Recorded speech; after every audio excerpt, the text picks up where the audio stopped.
Bueno, hoy ya como último tema vamos a terminar de ver de ahí a la materia para el examen y nuestro último tema va a ser la geósfera. Eh,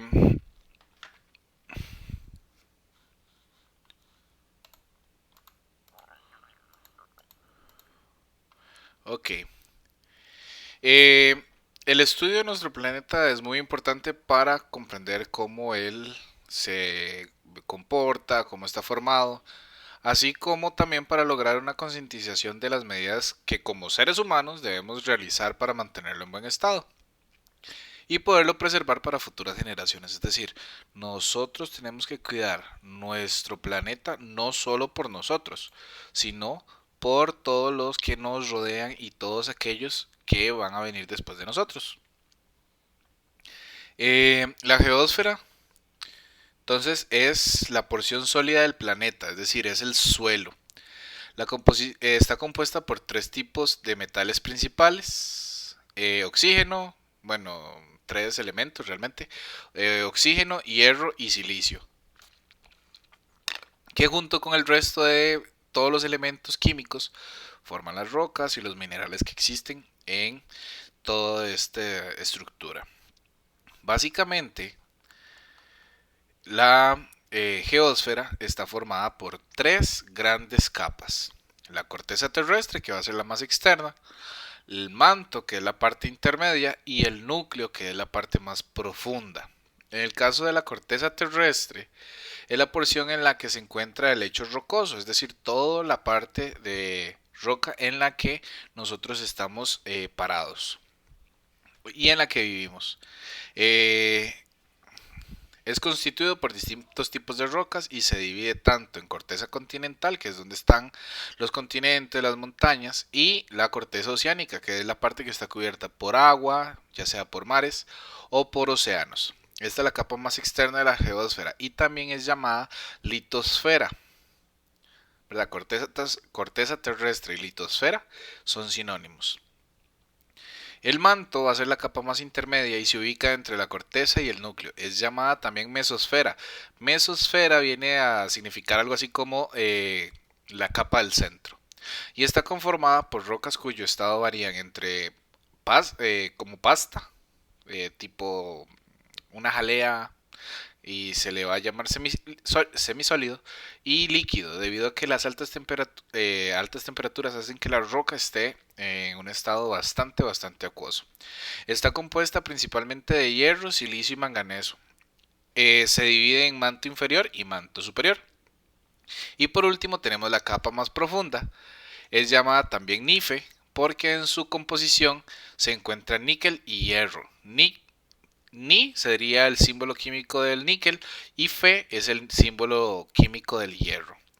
Aquí se encuentran las temperaturas más altas y las presiones más altas que hay en la Tierra. Aproximadamente son 6000 grados Celsius, lo que significa que está casi a la temperatura del Sol. Esta parte se va a dividir en dos subcapas. El núcleo externo, perdón, que se encuentra en estado líquido, y el núcleo interno, que se encuentra en estado sólido. Esto es debido a que las presiones son tan altas en el centro de la Tierra que el líquido, el metal líquido, o sí, la sustancia que está en el núcleo, se vuelve a solidificar. Ok, como he mencionado, existen varios tipos de roca, existen varios tipos de sustancias que nos forman a nivel general toda la parte de la tierra, la corteza, el manto, el núcleo.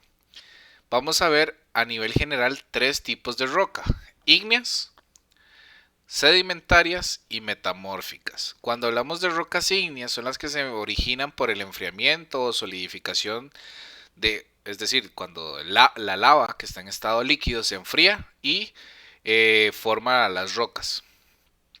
Tenemos dos formas de producción de rocas ígneas. Vamos a tener las intrusivas o plutónicas, que es cuando el magma se solidifica en el interior de la corteza, y esto puede suceder de forma lenta o depende de una forma relativamente rápida, como por ejemplo es el granito y la sienita. Este tipo de rocas también se pueden clasificar como ácidas y como básicas. Y vamos a tener las extrusivas o volcánicas, que son las que se forman cuando la lava o el magma alcanza la superficie y se enfría sobre ella de forma muy rápida. Por ejemplo, la piedra pómez o la obsidiana, que la obsidiana es lo que llamamos vidrio volcánico. Ok, aquí entonces, ¿cuál es la diferencia entre una y la otra? La intrusiva es que el magma se enfría dentro de la corteza, por debajo de la superficie. Y las extrusivas o volcánicas, como el nombre lo dicen, son las que se forman por las erupciones de los volcanes. Ok, el segundo tipo de rocas que vamos a ver son las sedimentarias. Estas se forman por la acumulación de material arrastrado por el viento, el hielo, los mares, ríos, lluvias a lo largo del tiempo. Este polvo se origina debido a la erosión. La erosión es como, podríamos imaginarlo como cuando tenemos una montaña, el viento pega contra la montaña y pequeñas partículas de roca o de polvo son transportadas de un punto a otro. Esa es la erosión. No solamente es hecha por el viento, también puede ser hecha por el agua, por los ríos. Los ríos desgastan las rocas. Entonces por ahí también vamos a tener erosión. Presentan tres componentes. Las partículas detríticas son procedentes de la erosión. Las partículas ortoquímicas son originadas por procesos químicos y hay partículas orgánicas que son restos de seres vivos. Por ejemplo, están las estalactitas, que es la acumulación de carbonato de calcio en el techo de una caverna y la caliza. Conforme va pasando el tiempo, este carbonato de calcio disuelto en el agua comienza a caer y a caer y a caer y comienza a acumularse. Entonces comienza a formarse como un piquillo que va hacia abajo. En el suelo va a suceder muchas veces una acumulación también de carbonato de calcio y va a hacer que como, como un cono que va creciendo cada vez más. Esas se llaman estalagmitas, las que crecen de abajo hacia arriba. Ok. Las últimas rocas que están en nuestro planeta o en nuestra geósfera son las metamórficas. Este tipo de rocas se forman a partir de otras rocas ya existentes, ya sean ígneas o metamórficas, que han estado sometidas a condiciones extremas y que las han transformado tanto en su composición como en su estructura. Este proceso recibe el nombre de metamorfosis de la roca. La palabra metamorfosis literalmente significa cambio, transformación en otra cosa. Existen tres condiciones para que se dé el cambio en la roca y se transforme en metamórfica. El primero es el cambio de presión. Cuando las placas tectónicas se mueven, estas ejercen presión sobre las rocas y esto hace que se deformen, se aprieten, se liberen, etcétera. Lo que va a generar que la roca se vea modificada. Luego vamos a tener la temperatura. Depende de la temperatura en la que esté el magma, la roca va a sufrir X o Y metamorfosis. También vamos a tener la circulación de fluidos, fluidos como de, por ejemplo, el agua, que muy caliente puede afectar a la roca. Ejemplos de este tipo de rocas son lo que conocemos como pizarra y mármol. Estas se pueden utilizar usualmente como decoraciones.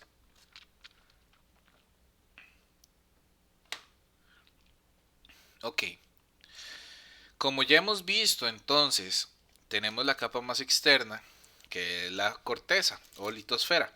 Esta es en la que nosotros vivimos.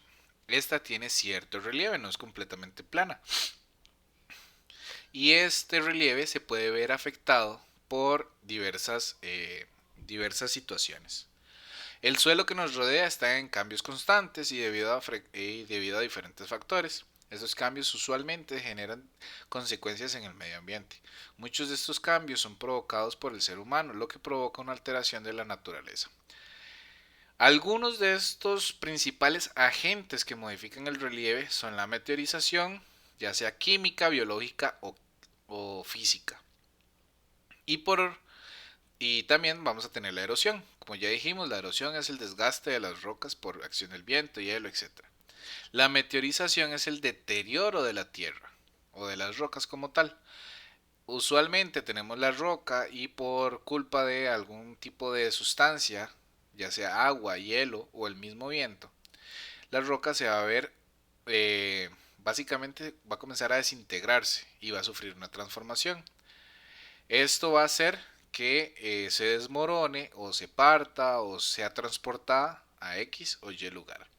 Dentro de la meteorización vamos a tener la meteorización física, que es cuando se generan grietas en la roca, y esta principalmente no altera la composición de la roca, pero sí va a afectar la estructura o la forma, lo que significa que la roca se va a desmenuzar, se va a hacer más pequeñita. Eh, en el cambio, la meteorización química es cuando se descompone la roca alterando lentamente los minerales que la integran. Por ejemplo, cuando nosotros vamos eh, por una por una por una carretera, vemos que hay unas manchas eh, cafés que van cayendo por la pared. Eso es un tipo de meteorización. Esa meteorización se da porque hay mucho hierro y el agua que cae por la lluvia, por los ríos, etcétera, la va lo va transportando. Luego vamos a tener la meteorización química, que bueno, es allá, que es cuando se descomponen los minerales. Y vamos a tener la meteorización biológica, que es cuando la roca se ve modificada por acción de por acción de los seres vivos. Pueden ser raíces de árboles, pueden ser algunos bichillos que hagan huecos en la tierra o que utilicen las rocas o las piedras para hacer algún tipo de nido, etcétera. Hasta el momento, ¿tienen alguna duda, alguna consulta? Bienvenido, Jonathan. Todo bien, profe. Pura vida, aquí Buen vamos. día. Aquí. Bueno, igual, Jonathan, cualquier cosa, al final puedes ver el principio del video, ¿verdad? Esto va a estar en YouTube para que lo puedan completar lo que hizo falta. No llevamos tanto, llevamos unos 12 15 minutos. Perfecto, gracias. Ok, con gusto. El siguiente agente de meteorización, bueno, de cambio del relieve va a ser la erosión. La erosión va a ser el desgaste de la corteza, perdón, aquí, el desgaste de la corteza terrestre, es decir, el suelo va a sufrir, por ejemplo, hay una montaña y llega el viento y la comienza a peinar y a peinar y a peinar hasta que la vuelve completamente plana. Eso lo puede hacer el viento, el hielo, el agua, los huracanes, la lluvia y por ende, después de miles de años, una montaña podría quedar como una llanura o como un valle. Bueno, más que todo como una llanura. El ser humano también es un factor que genera erosión debido a que nosotros talamos árboles para cultivar y para construir grandes urbanizaciones. También durante muchos años en grandes países se ha talado para la ganadería extensiva, que eso es quitamos los árboles, metemos vaquitas, las vaquitas me, me pastan y seguimos con la producción de leche y carne, ¿verdad? Bueno, la erosión en Costa Rica se puede clasificar en los siguientes tipos. Tenemos la eólica, que es el proceso generado cuando un material superficial del suelo es transportado por el viento. Por ejemplo, bueno, en nuestro país no vamos a tener las dunas de arena, pero sí podemos ver en las montañas cuando se está cultivando, cuando se está rotando la tierra, se puede ver si hay una fuente de viento fuerte, se ve como el polvo es arrastrado de un lugar a otro. Se puede ver una mancha café cerca de las montañas o donde hayan cultivos. Vamos a tener erosión litoral que se produce en los litorales. Usualmente es producto del golpe de las olas y de los ríos. Los litorales son sectores que se encuentran en contacto con el agua, ya sea dulce o salada. El hecho de que haya agua en estos lugares hace que también se dé erosión o más bien, perdón, meteorización química, ya que el agua usualmente altera la composición de algunos materiales. Los oxida muy fácil. Y por último, tenemos la pluvial. Cuando hablamos de algo pluvial, estamos haciendo referencia a lluvia. corresponde a la acción de las precipitaciones al caer, de las precipitaciones al caer a la superficie de la Tierra. Bueno, tenemos todo este proceso de la erosión. Este material tiene que ser transportado a otro lugar y en ese otro lugar se da la sedimentación, que es el proceso mediante el cual un material sólido es transportado por el aire el aire o cualquier otro medio. Puede ser también inclusive un ser vivo o transportado a través de corrientes como son los ríos o un embalse. ¿Qué otros fenómenos me van a alterar la geósfera? La geósfera se va a ver alterada por muchos factores que pueden clasificarse tanto como naturales como artificiales, de acuerdo a si los factores son provocados por la naturaleza o por el ser humano, ¿verdad? Si son espontáneos de la naturaleza, los clasificamos como naturales, y si son provocados por el ser humano, los vamos a clasificar como artificiales. ¿Cuáles son algunos de estos fenómenos? Pues el primero son los sismos. Los sismos. Los provocados por el ser humano, la deforestación. Esta es la destrucción de bosques debido a la tala descontrolada de árboles, a las quemas o a incendios forestales que se producen. He de aclarar aquí que también hay quemas que no son provocadas, como las que suceden en California, en Estados Unidos. Hay cierta época del año en que el bosque se prende fuego solo. ¿Por qué? Porque está muy seco, necesita renovarse, entonces uno de los mecanismos que tiene la naturaleza para renovarse es la quema de sí misma, ¿verdad? La contaminación es la alteración del estado de equilibrio de un ecosistema y en este caso, por ser provocada por el ser humano, es cuando se deposita basura como plástico, papel, aluminio, entre otros, en cualquier lugar donde haya algún ser vivo o altere de alguna forma el lugar. ¿Cuáles son los procesos naturales? Uno de los más catastróficos y más drásticos es el vulcanismo. Muchas veces no sucede todos los días. Bueno, no es como en Hawái, que en Hawái tenemos erupciones todos los días, debido a que está en un punto caliente, que esto es un lugar por donde sale magma continuamente. El vulcanismo entonces va a ser un proceso que involucra erupciones volcánicas y movimientos de rocas fundidas, lo cual provoca la expulsión de ceniza, gases y otros materiales. Todos aquí en Costa Rica mínimo hemos visto el video de uno de nuestros volcanes hacer erupción, ya sea el Poás, el Turrialba, el Rincón de la Vieja, recientemente el Arenal también, y más antiguamente, ¿verdad? Hace unos 70 años más o menos, 70, entre 50 y 80 años, el Irazú, ¿verdad? Que nosotros lo tenemos ahí imponente en Cartago.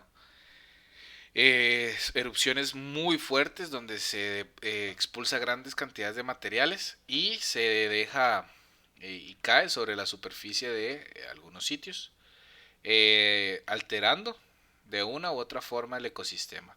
Luego vamos a tener el diastrofismo, que es el proceso mediante el cual la corteza sufre deformaciones, ya sea por procesos de plegamiento, elevación o descenso. De acuerdo con la dirección del movimiento, se clasifica en epirogénico, que es cuando es en sentido vertical, y orogénico cuando es en sentido horizontal.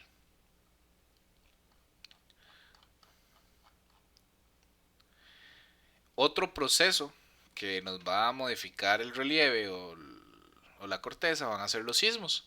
Un sismo es un movimiento de la corteza terrestre en sí, que puede generarse a partir de los movimientos de las placas tectónicas. Acordémonos que tanto los océanos como los continentes están sobre grandes placas de tierra o de roca que llamamos placas tectónicas. En el caso de nuestro país, nosotros estamos sobre la placa Caribe y tenemos a la placa Cocos hundiéndose en la fosa del Pacífico, una fosa que tiene el país enfrente de la costa pacífica. Además de eso, tenemos muy cerca a la placa Nazca, que se está hundiendo por debajo de la sudamericana. Bueno, por lo menos está en contacto con la sudamericana. Estas son placas que se han ido desgastando con el tiempo, hundiéndose una sobre la otra, en procesos de subducción y que poco a poco se han ido gastando. El El sismo provoca que la Tierra libere gran cantidad de energía acumulada y esta energía se libera en forma de ondas sísmicas. Estas ondas se propagan en todas las direcciones y son detectadas por un sismógrafo. Hace muchos años nosotros veíamos en las noticias cuando presentaban los sismos esos grandes tambores que eran marcados por una punta negra, ¿verdad? Ya hoy en día eso no se utiliza, eso es una reliquia. Hoy en día lo que se utilizan son ordenadores o computadoras que procesan la información que reciben de los diferentes sismógrafos.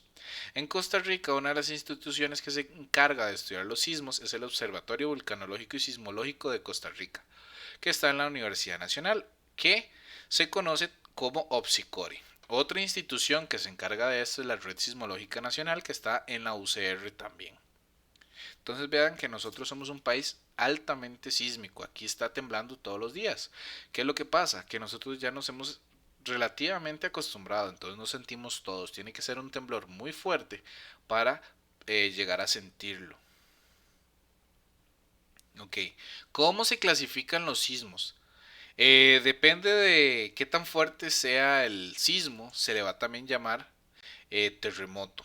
¿Y cómo sabemos qué tan fuerte es? Pues vamos a utilizar escalas de magnitud, es decir, qué tan fuerte o qué tan débil fue el, el sismo.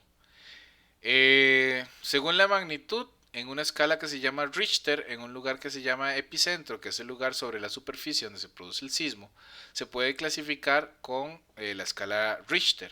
Se le puso este nombre en honor al científico Charles F. Richter, el cual asociaba la magnitud del terremoto con la amplitud de las ondas sísmicas. Eh, Usualmente la escala va de 3.5 a 7 u 8 dependiendo de qué tan fuerte sea el, el temblor o el sismo. Generalmente menos de 3.5 no se sienten, pero sí son sentidos por los sismógrafos. Los sismógrafos son muy sensibles. De 3.5 a 5.4 a menudo se siente, pero no genera ningún daño. Entre 5.5 y 6 causa los daños ligeros, como que objetos se caigan, pequeños ataques de pánico,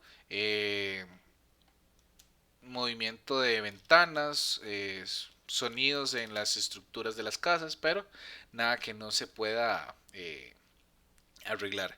Ya si hablamos de entre 6.1 y 6.9, ya estamos hablando casi bueno, estamos hablando de un temblor muy fuerte, un sismo muy fuerte y puede ocasionar daños bastante severos en áreas muy pobladas.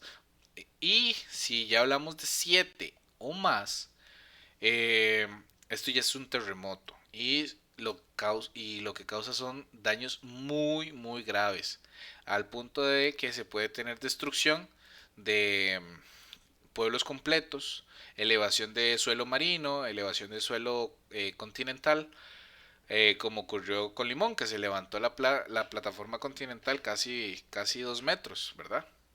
Y si ya el temblor o el sismo es mayor a 8, se habla de un gran terremoto y usualmente la destrucción es total en las comunidades cercanas al lugar donde ocurren estos movimientos. Esto es algo que nosotros tenemos de todos los días. No sé si tienen alguna duda con esta parte de los sismos.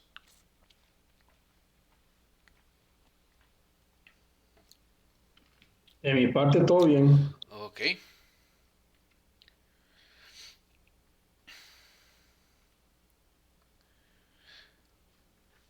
ok. Otra parte de la que está conformada la corteza son los minerales y los lugares donde los podemos encontrar. No en todos los lugares vamos a encontrar los mismos minerales ni las mismas proporciones. Es decir, en algún lugar podemos encontrar cuarzo, en otro podemos encontrar hematita, podemos encontrar inclusive el mineral de talco, que es una roca del que se usa, del que se fabrica el talco para los pies y todo eso, ¿verdad? Es una roca. Podemos encontrar oro, podemos encontrar plata, etcétera, diferentes minerales de ese estilo. Los minerales tienen que entender que son sustancias químicas producidas de forma natural. Si nosotros vamos y compramos algo que es hecho en laboratorio, ya eso no es un mineral, aunque parezca mineral. Tienen que encontrarse en la corteza terrestre, especialmente en las rocas. Los minerales se pueden encontrar acumulados de forma natural en algo que llamamos yacimientos, que por su volumen permite una explotación rentable. Es decir, hay lo suficiente como para yo venderlo y ganar algún tipo de, pues, alguna ganancia monetaria, ¿verdad? Los minerales tienen ciertas propiedades que nos ayudan a diferenciarlos. Por ejemplo, la primera es el color. El color permite a la mayoría de los casos determinar la composición del mineral.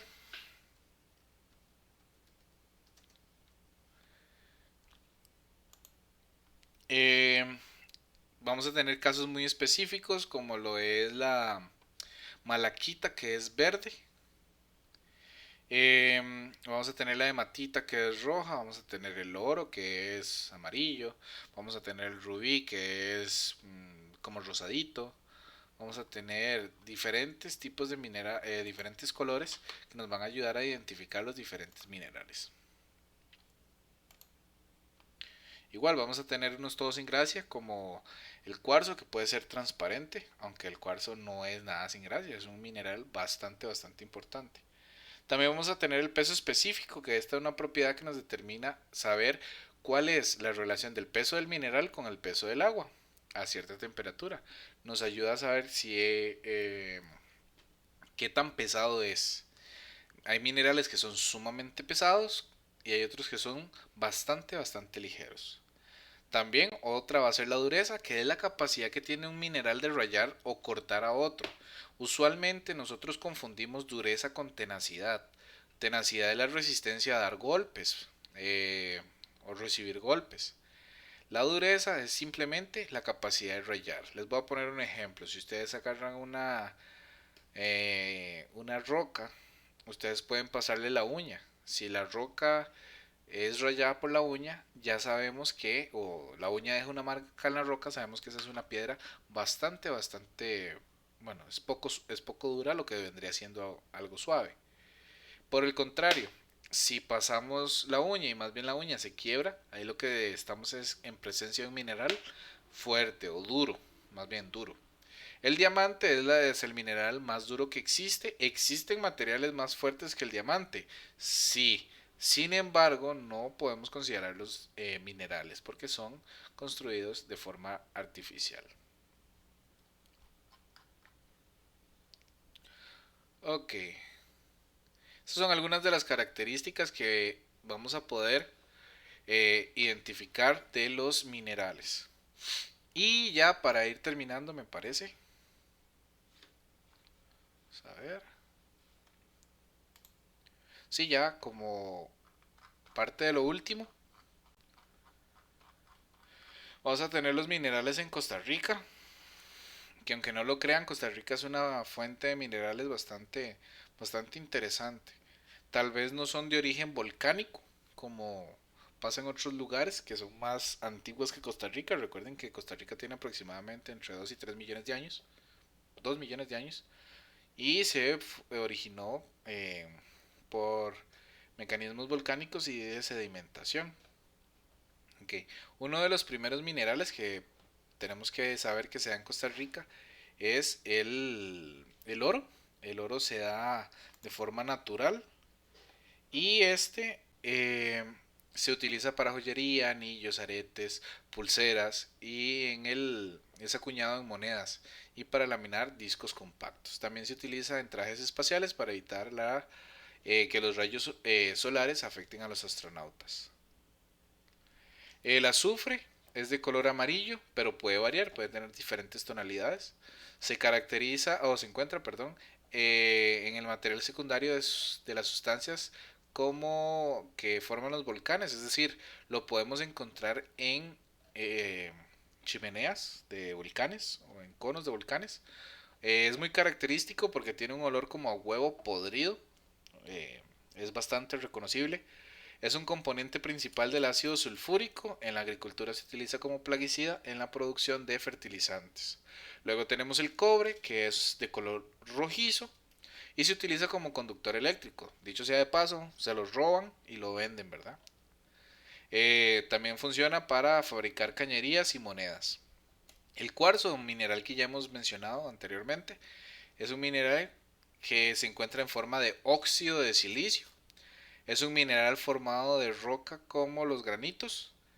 Es uno de los minerales más abundantes y sirve para la fabricación de radios, televisores, lentes, como la pedrería fina, y las arenas del cuarzo son componentes del concreto y del vidrio. Es decir, todo vidrio que nosotros observemos, algo de cuarzo ha de tener.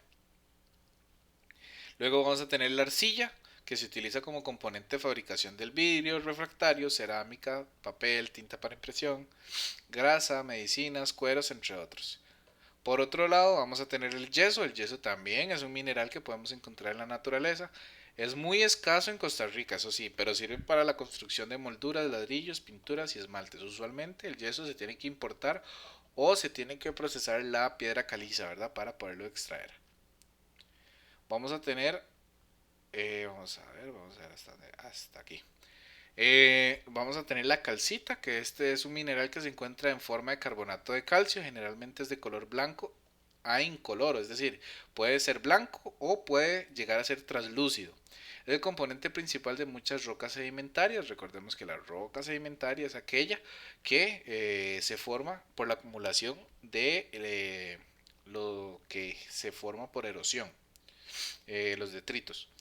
Se utiliza como componente de fabricación de cemento, permite regular la acidez de los suelos y es componente de abonos, y también puede ser utilizado como piedra ornamental, ¿verdad? Son esas piedras blancas que ponen en los jardines, que no son pintadas, ¿verdad?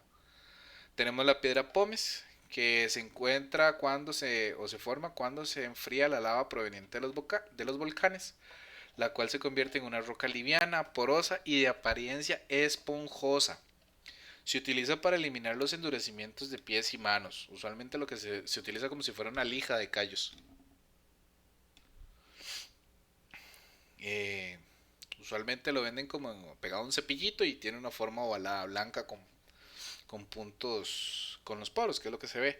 Y por último, ya para acabar, tenemos lo que es la roca sedimentaria, la caliza, muy común en nuestro país. Generalmente es de color blanco y se utiliza para fabricar cal. En Cativo, ubicado en Ochomogo, pues en Cartago, se utiliza como relleno de pinturas. En Vicesa, que está en Cartago también, se utiliza en la fabricación de vidrios. Entonces vean que muchas de estas sustancias son obtenidas de canteras o de quebradores de piedra o de tajos para poderlos sacar alguna tarea.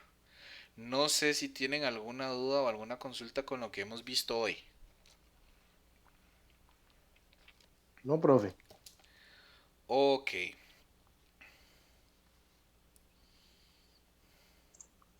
De ahí no, profe, mi parte, lo poquito que vi, todo bien.